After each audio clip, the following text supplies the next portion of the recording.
From my above, there's no below. There's only love. From my above, from my height, there's no low. There's only light. From my there are no sins. I am the sun, and I say, all I see is light. From my above, there's no below. There's only love. From my above, you are all free. There are no sins. There's only me. I am the sun. From my above, there are no below. There only love. From my above.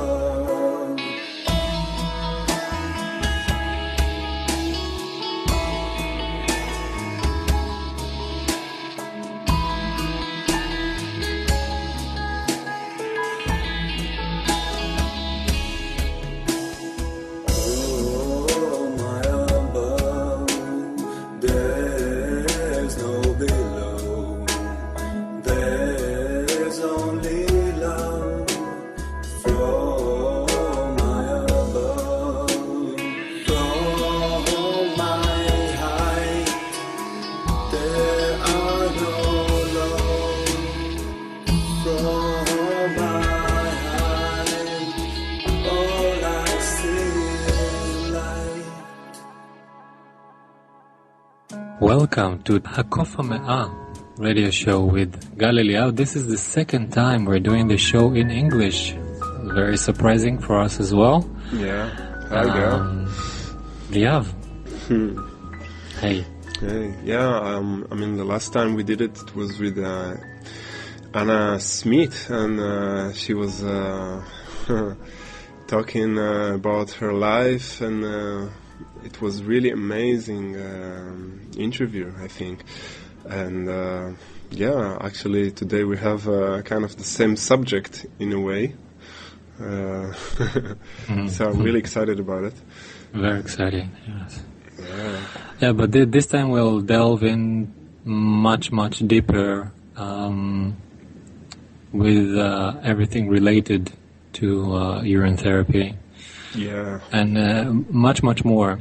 It was more like the interview with Anna was specifically on her disease and kind of miraculous healing. Yeah. And this time we'll just, just sit and enjoy the interview. Yeah. I mean, Yeah. Since this interview with Anna, I think something really change in me in a way. I mean, I practice this therapy, but now it's I really understand it really fully, and because I feel. I mean, I've got my distiller also, and I'm started drinking distilled water, and it's really amazing. And now I kind of mix it with the urine therapy, and it's really, really good. It got deeper in my life, I think, in the way that I feel it more in my body. I don't know how to explain it, but my mind is acting differently. And I think I also raised my level of drinking my own urine, and it's kind of interesting. You mean the volume, daily volume? Yeah. Of liquids. Great. Yeah. Wow. Well, I'm also still looping, which is just wonderful. And every time that I'm kind of not in the I eat when I eat too much, when I feel I eat too much, even with drinking my own water, it feels like it's fixing stuff. But it seems urine therapy allows the body to make itself aware of what's so important in life, in general, which is amazing. Yeah. You know, I also noticed that people who haven't thought about drinking their own water, when they start drinking distilled water, after a while they come to me and ask for how do I start? And they say to me, how do I start to drink my own water? And they start to get kind of open to it. Wow. It's really, really nice. Yes, the openness is just rising and consciously, and something's going on. Yeah, I mean, I know it's. I don't know if to say it. It's not for everybody, because in reality, it's not everybody is doing that, and not everybody is open to it, and want to do it. But I can see that more and more people trying it, and they see the benefits. So you want to read the info about our really important guest today? Yeah, sure.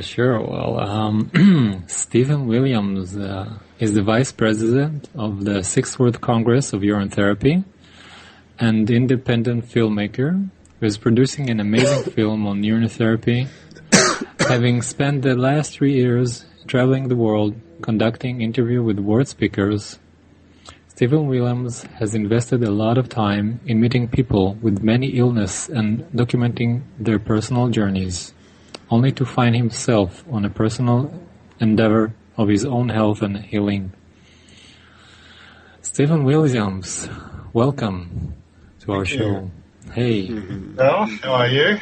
Hey. Oh, very, very good. Yeah, yes. Amazing. Thank you for joining us. It's such a pleasure. Likewise. Yeah. It's a great way to spread the word across the world about such a great healing modality that's out there. So, I guess my story probably started maybe 20 years ago when I had a friend who got sick and heard about urine therapy and decided he was going to start drinking, and out of solidarity, I helped out and said, yeah, sure, I'll drink with you because, the mental effect is pretty tough. And then, I think I left, that was in America, and I left probably 3 months later and went back home and completely forgot about urine therapy altogether. Oh. Wow. 4 years ago, I was looking at for an idea for a film, and I was watching YouTube and watching this guy urinating into a glass and drinking it, and I just laughed my head off and went, oh my God, that is just too funny and gross and everything else. And then I thought, hang on, I know about this. And I just remembered a bit more about what happened in the past. And so I thought, oh, I've got to do a film on this. This has just got everything in it. It's got history and it's, there's just so much about it. And basically the first thing I looked up on internet was that there was a world conference, and that was about 3 years ago in Mexico.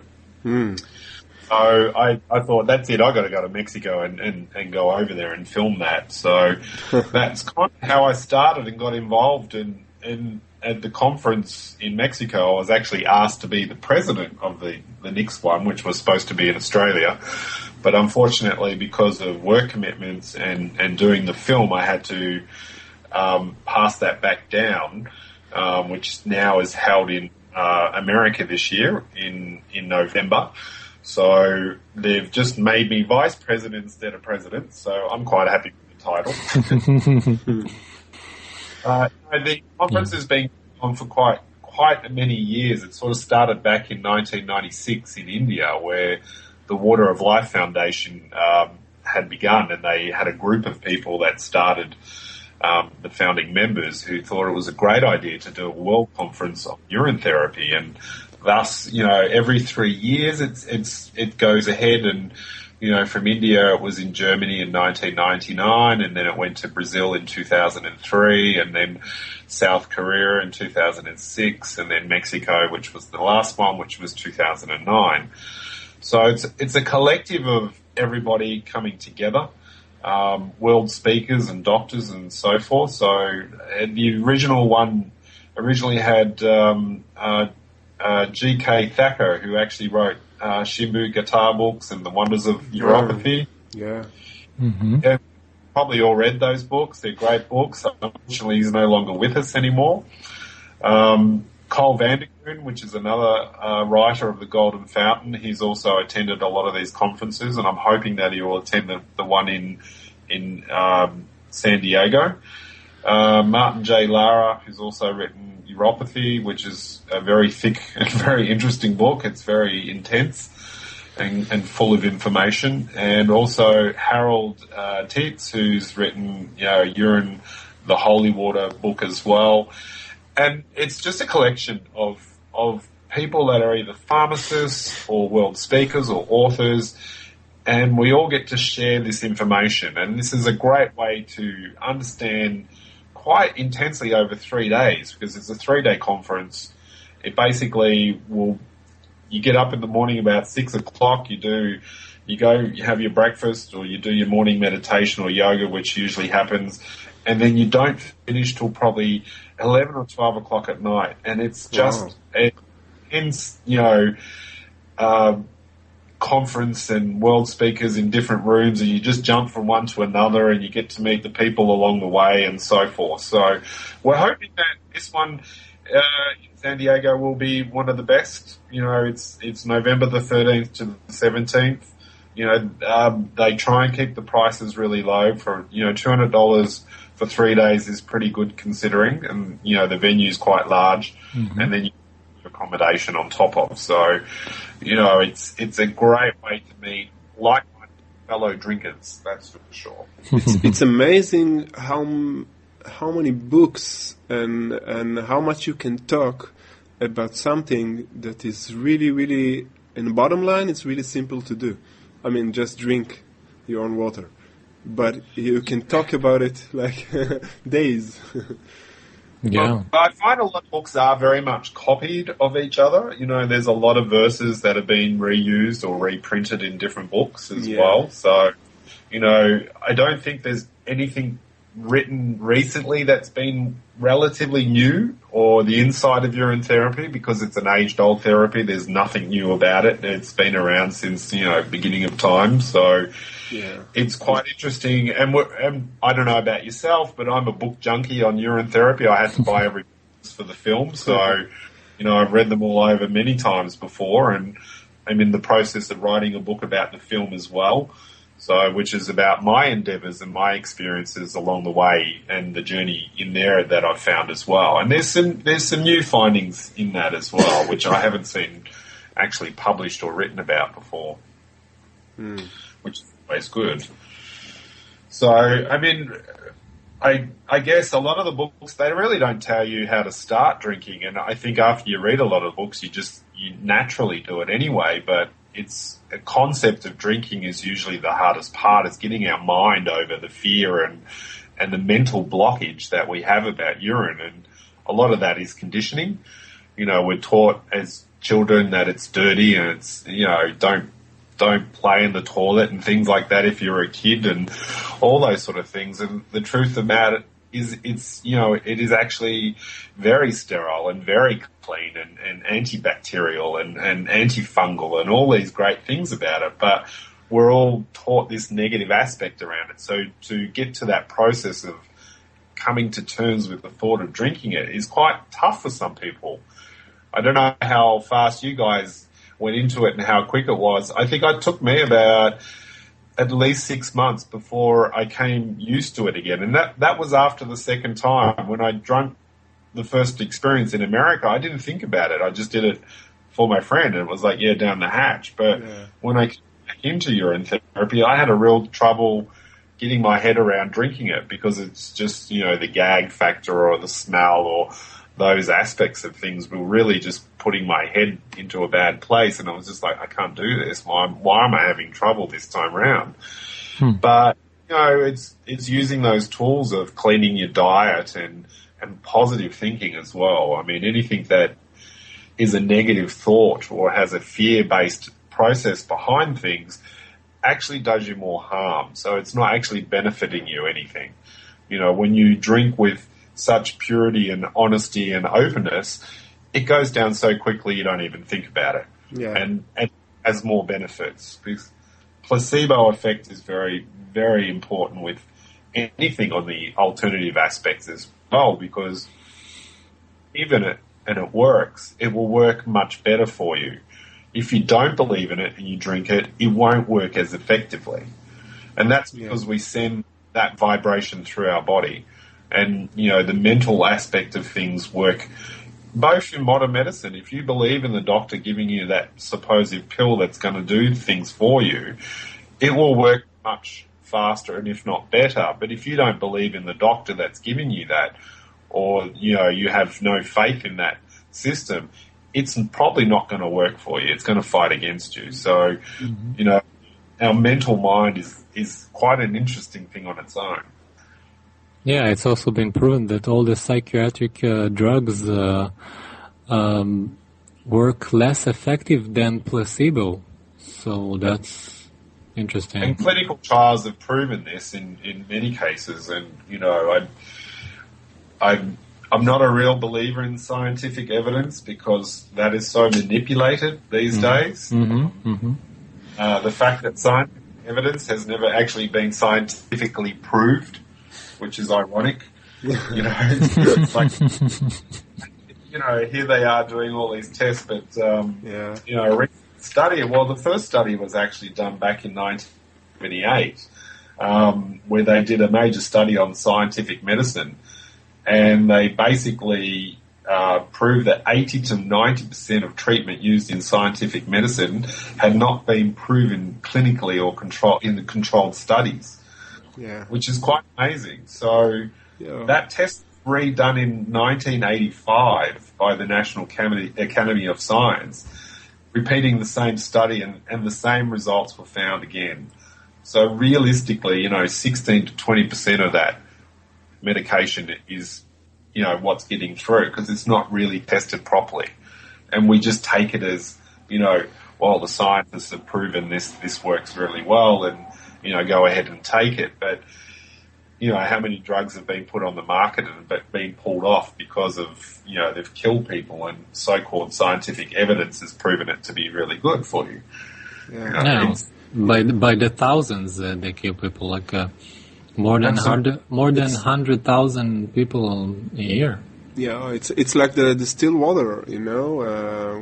When you put it inside a laboratory, it will make the cells explode. But when you drink it, it's something else.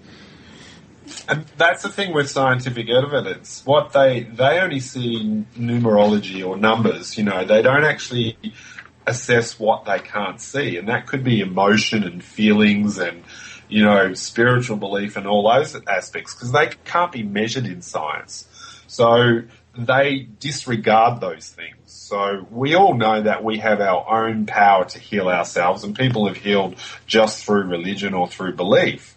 Yeah. But science can't measure that, so therefore it renders it not real, because anything that can't be measured in a proper scale is classified as not actually happening.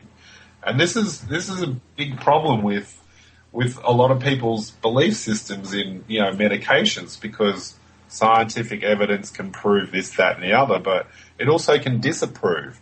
So they can turn around and say, well, we did scientific evidence on urine therapy and proved it didn't help. Yet here we all are, and our own personal testimonials speak volumes over their tests, you know, with people curing cancer and every disease you could think of is all being cured through urine therapy. Not that you can say the word cure, which because they bought the word now. So it's quite long, but, you know, ideally I would personally love a test done on, you know, urine therapy, but no one will ever do that because there's no money in it. You know, to get actually scientific tests, it costs millions or hundreds of thousands of dollars to get it approved, and then the results and so forth, and you have to go through the boards in the process to get the FDA to approve all this and so on. But why would they want to do that with urine therapy? Because it's free. They're not going to make money from it, so there's no point. So they're not going to spend that time doing that. But there are independent places out there that have done scientific tests. One of them was in Japan, the MLC, the Miracle Cup of Life Clinic. I flew over to Japan last year to try and find out more about that. I'm a person that has to go out and see and believe for myself. I can't take, you know, written word or things like that. I have to go and just have my quest and find out myself. Yeah, the best thing to do. Yeah. And I've invested a lot of time in that and flown everywhere and gone everywhere and spoke to everybody about it because, you know, I want to put a film out there that people can put a face to these words and read in their eyes the truth that exists. So you don't get that in a book sometimes, you know, it's just words on paper. But the clinic is actually closed, unfortunately. They had Dr. Nakal was the main doctor of that, and he actually spoke at some of the world conferences before he passed away. And he did clinical tests that were really quite fascinating on urine therapy. And they tested their patients and they put a tube through their mouth and bypassed the throat. And they found that had little effect on the patients. And the patients who actually put urine in their mouth and left it and drunk it had better effects. So it was quite an interesting test. Urine works because it's a biofeedback mechanism. So it's your it's blood ultrafiltrate that's filtered through your kidneys. So it's the blood in there. It's got all the essentials in there as well. And when you put that in your mouth and hold it in your mouth or under your tongue, which people use for homeopathic methods, it sends those messages and it sends that information pretty quick smart. And this has been proven from people who have had allergies against cats and dogs and hay fever. You just put a bit of urine under your tongue, away the allergy goes. So how much should you put? I mean, like, how much it's the best? Like 2 drops, 1 drop, mix it with distilled water. What's the best solution?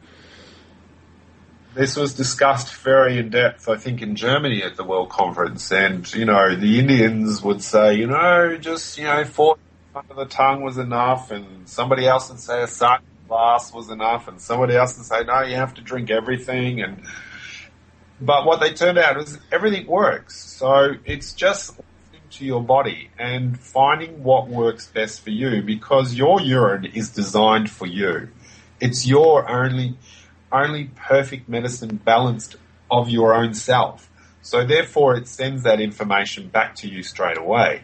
So if you put 4 drops drops and you find the allergy's not going away, increase it. Put a little half a glass, just leave it under your tongue, and find that balance that works best for you. Because as humans, we're all different. We all have different levels of illness, or, they might be several compounded illnesses. They might be hidden with another illness. So therefore, you've got to penetrate different levels in order for things to work properly. So it's the thing about just finding what's comfortable for you and what works. I've had a lot of people that said, I tried urine therapy, it didn't work, nothing happened. But they didn't actually follow the method properly. They weren't actually doing it thoroughly. And it's, these people then give urine therapy a bad name and they go, oh, no, it's rubbish, it doesn't work. But, there's a lot of people. I spoke to Dr. Anton, and he lives in Montevideo in South America. He was a doctor, had his a doctorate over there. He worked in a clinic and he started doing urine therapy on his patients, and basically they kicked him out of the clinic he worked in because they were so appalled by, a doctor doing something so alternative. He then started up his own clinic and took control of organising, urine therapy as one of his practices in the clinic. He had a woman, she had full-blown AIDS and pretty much was told, go home and die because you haven't got much longer to live. He took her in and he put her on a urine fast, and she became healthier and healthier within such a short time. It was quite phenomenal. And it was almost a year of doing fast throughout, on and off throughout that year, and she ended up curing herself of AIDS. Now that's unheard of. Wow. Amazing. Wow. Or HIV. So, and that's his claim that he's actually done that. She actually goes to a lot of these conferences as well and talks about her personal journey. She doesn't do any testing anymore. She goes to a lot of prisons in Montevideo teaching prisoners because they have no health structure whatsoever. So she's teaching them because they have such a large rate of HIV in prisons that they don't get the medical care that they need. But she's proving the point that you probably don't need it. And this has been tested. A lot of doctors have already said that HIV does not necessarily mean it turns into AIDS. And this is a big faux pas that the medical company wants you to believe because they want to sell you the drugs and things like that. So there obviously needs to be a lot of research in that and a lot more findings. A lot of the people I've tried to interview for the film obviously didn't want their face on camera because of that disease has such a stigma about it. I think the medical system has put such great, dark and sinful things on it because it's you got it through sexually transmitted, it must be dirty, or there's stigma. It's really hard to find people that have this particular illness that want to be on camera and experiment. Plus, they've also now, they're on the drugs. So once they're on the drugs, it's very hard to get off that merry-go-round. And unfortunately, when I was in New York, Martin J. Lara, he used to educate a lot of people about HIV and talk amongst the community about urine therapy, especially back in the day when it was just starting and, they were told to go on that terrible drug that was just killing them all, the AZT or whatever it was. Those who didn't go on that drug ended up living, and they're still living today, and those who took the drug are all pretty much dead. So it just basically, and he was just teaching everybody to do urine therapy because it builded up the immune system and helped fight all the diseases. His cause, but unfortunately I asked him recently and he goes, well, I don't do that anymore. Nobody wants to come to the class and learn about it. They're all too busy going to the doctors and getting their latest designer drugs.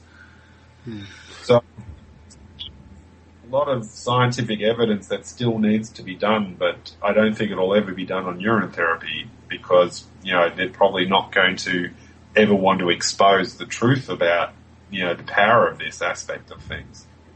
Yeah. But go ahead. Stephen, in those conference you were talking about, do they mention distilled water or just talking about urine therapy as a urine therapy? Urine therapy, I think Andrew Norton Webber, who you've spoken to, is one of the leading activists on distilled water, and I managed to fly over last year and meet with him and do a lot of interviews with him, which was great. And he completely opened up a different realm of urine therapy, and he's certainly moving the openness to a lot of people about the distilled water aspect of urine, because it is a distilled water, thus distilled through our body, and the effects that distilled water are having are very similar. There is a difference between the two, of course, because your urine also has antigens, which are the messengers the cell sends out in emergency for help. It has an antidote effect. It has other things in there that can be important to you because they're also anti-cancerous, which help tumors disappear and so forth. So there is a bit more effect in there. But I've tried the distilled water, and we're all now doing distilled water machines because of Andrew, and he's great to listen to, and combined I think is a wonderful thing. I find I did the 4 liters a day, every day. I was running to the toilet so often. That's a bit of the downside. And if you ever go to the movie and watch a 3-hour movie, you're going to have to leave the cinema about 3 times because you're running to the toilet. There's an aspect of that, but you're still healing yourself. Whereas, I'm doing pretty much, combination. Don't necessarily need to drink 4 liters of distilled water if you urine. You could probably split it half and half and do distilled water and your 2 liters of urine. So you'll have that same effect, which is great. There's many different forms of urine therapy as well. As well as just drinking your own, you can drink, camel urine or cow urine, or the Aboriginals in Australia have used rabbit urine for wounds and things like that. Goat's urine as well has been known to be used. Really? Wow. Yes, and the aspect of that, I went to India to film over there the Jan's cow urine therapy clinic, which was quite an interesting experiment. And I never quite got the concept. Why would you drink animal urine rather than your own? And the concept was just so foreign to me. But there are people who can't drink their own urine or not produce enough urine. So therefore, you can use other forms, provided, male to male, female to female. And the principle behind that is if you're a male and you're drinking female urine, you're getting the estrogen from the woman, and hence she would be getting the hormones from you. So that's not always a good thing. You don't want to start growing breast or something. So therefore, male is always the best option. Provided that person if they're giving you urine, know that they're healthy and have a healthy diet and they're not on any medication or anything. Basically the Bedouin camels, which they're called the Najib, there was a test done on their urine, which was conducted at one of the clinics over there, and they found it to be very useful. And they gave it to their patients and mixed it with a bit of milk, and found that they were curing, psoriasis of the liver and a few other things as well. So, the fact that urine from different species has this effect kind of rectifies what Andrew's talking about in the distilled aspect of things, because it is a distilled water. So therefore, is it the distilledness of urine that's working and how body, or is it the urine itself? So, there needs to be obviously a lot more study done on that sort of thing as well. And I doubt if we'll ever have that. If you talk to people like Harold, he's a herbalist. He understands how herbs can work well on the body as well. And complementing these herbs with urine speeds up the effect as well. And this can be the same for pure quality essential oils as well as combining, or purpurlis, putting purpurlis in urine before you drink it. Purpurlis is a bee's wax extract, which also has a very healing modality to it as well. So, these things about drinking urine is not just about, take a glass and away you go. It's also about, changing your way of thinking. So meditating before you urinate and so forth has a power to it as well. So, it's just about producing these things and amplifying what you need to do in order to pure yourself and clean yourself a lot faster. I'm relatively healthy. I'm sure you guys don't have any major illnesses. So therefore, just drinking urine is just what we call maintenance. A glass a day is, keeps the doctor away and it keeps the flu away, and it's what's called maintenance, and it keeps you young and it opens up your spiritual aspect of internalness as well. So anyone that's got a major disease, like who may have cancer or, something more severe, probably would need to do urine fasting as a priority, because the fasting aspect is what they really need to do. And it proves with urine therapy to be very, very strong when fasting on urine. And that's, now nicknamed looping.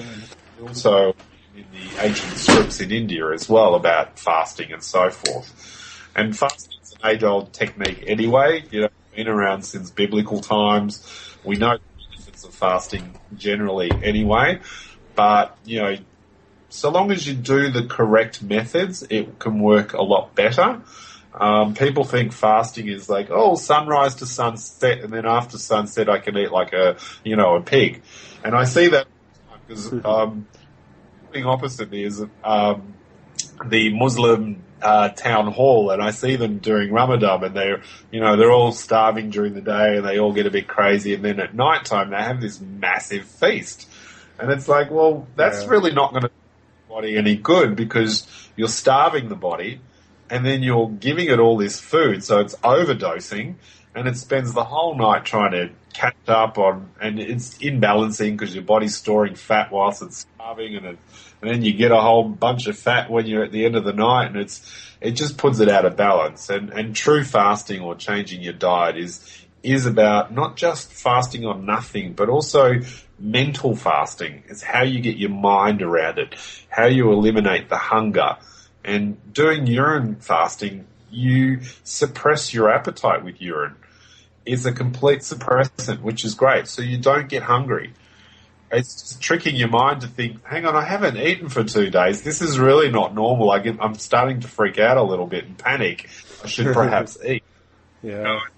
Well, also this distilled water does the same effect. After a week or so, it also reduces the need for food. Yeah, I think anyway after a week you don't feel like. But Stephen, do you mean about doing looping when you do the fasting? Yeah, absolutely. I mean, the difference between fasting and, say, like, if fasting and not eating and you're just, drinking water, yes, your appetite will eventually go anyway. But what it's doing is that can also put your body into starvation. And that's a big difference between urine fasting and just fasting in general, because with starvation, your body creates fat and stores it in case of emergency because it's not getting any intake, and it panics and it does things differently. And, people can fall into anorexica and so forth. But fasting on urine is different because you're putting those essential enzymes, minerals and substances back in your body. So it's sending a different message throughout. So it's a completely different aspect, and your mind changes your aspect. You're not starving. You're not, people who've done urine fasting who are overweight lose weight. People who are underweight gain weight. Now, that work, or and you put on weight from drinking just urine, it's just saying what the body is putting back to normal. It's just putting your body back to the way it should be. So it's balancing those things in a normal process. And that's quite fascinating. How long, I mean, the minimum days you recommend if doing fasting with urine?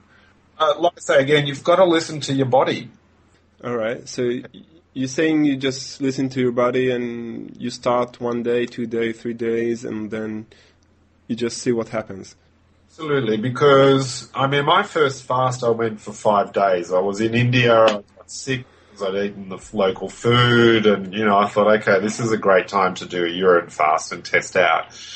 And look, 5 days in, I was like feeling so alert, and I could see so clearly, and my hearing was so sharp. And I was starting to, after 5 days, I thought, you know what, I'm never going to eat again. This is frightening. So I panicked, which is a natural behavior. I think I better eat something. And it's really important coming off a fast is how you come off it and what you do. You're not going to go down to McDonald's and eat a hamburger. You're going to find yourself in severe trouble. Yeah. You've just got to ease your way back into food. If do some liquids first and juicing, and slowly increase your solid intake and go back into an easy way, because you've got to be kind to your body. You've got to be true to, it's 2 days in, then just slowly again in a couple of weeks' time.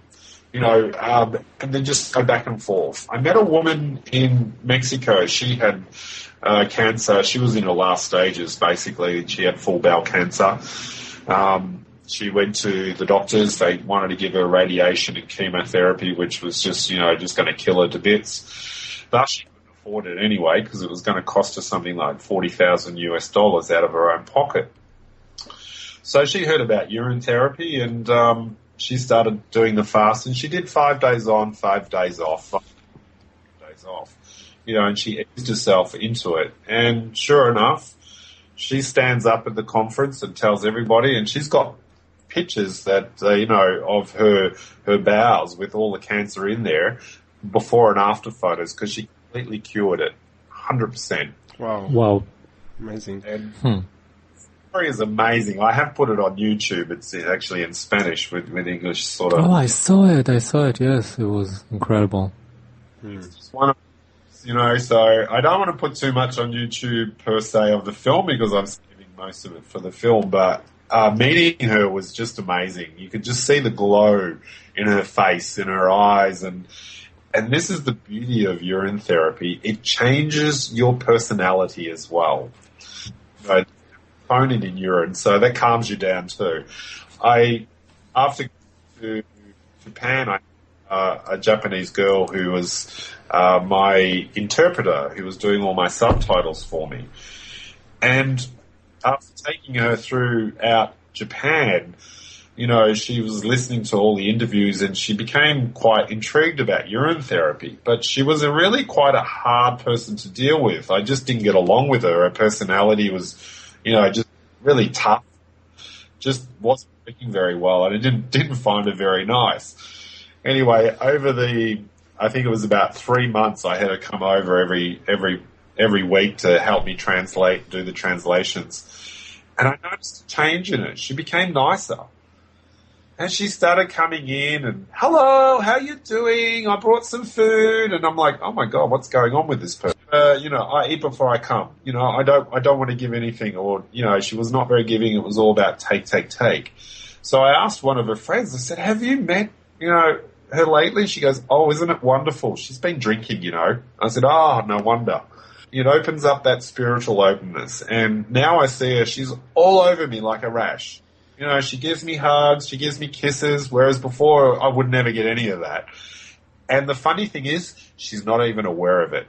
She's totally not aware of the change that she's already put out there and out from just urine drinking, which is quite funny. So it's just amazing how many levels it works on. And, originally she just was very against it, and, she's trying it for her eyesight because she's wearing glasses. And we did meet a person in Japan that wore glasses for 40 years, and, he started urine therapy, and now he's not wearing glasses, and his vision is 20/20. So, wow. What I can do. Yeah, it's amazing. Well, it actually changed your genetics, something that people find it very hard to comprehend how is it possible to change your genetics, but it is. It is very possible, and people are doing it. And what you're saying about glowing, and you see the eyes much more clear. Well, I've taken pictures of my eyes when I was an iridologist many years ago, and I also took some pictures last week, and I actually realized what happened. All the lines, the very deep lines in my iris, were gone.